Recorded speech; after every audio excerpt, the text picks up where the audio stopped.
அனார்கலி, வருக வருக. இளம் மனதை ஏங்க விட்ட ஏந்தனே வருக. அனார், குறித்த நேரத்தில் வரவில்லையே என்று கோபிக்கிறாயா? கொலுமண்டபத்து மனிதர்களுக்கு நேரமாவது நினைப்பாவது. கொலுமண்டபத்து மனிதர்? அப்பப்பா, எவ்வளவு ஆத்திரம்! உன் ஆத்திரத்தில் என் அந்தஸ்தை கூட உயர்த்துகிறாயே.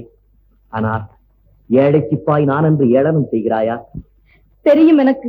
சென்றல் நடைபேசும் வீரரே, போர் வீரன் அல்ல என் காதலர், புவியாளும் பாதுஷாவின் புதல்வர் என்று. புரிந்து விட்டது. நீங்கள் மூட்டிய புகை மண்டலம் மறைந்து விட்டது. என் உள்ளத்திலே மெல்ல ஒலிக்கும் களங்கமற்ற காதலின் கீதத்தை நீ கேட்க முடியாதபடி கோட்டைச்சுவர் தடுக்கிறது. என் இருதயத்திலே சித்திரமாக அமைந்துவிட்ட என் காதல் ராணி அனார்கலிதான் என்பதை நீ காண முடியாதபடி அக்பரின் மகன் என்ற திரை மறைக்கிறது. ஆகவே என் பேச்சும் பெருமூச்சும் உன் காதில் விடாது. அனார்கலியின் ரோஜா பாதங்களின் அருகே சலியும் சவமாக கிடப்பதே விரும்புகிறான் என்பதை இப்போதே செயல் மூலம் காட்டிவிடுகிறேன்.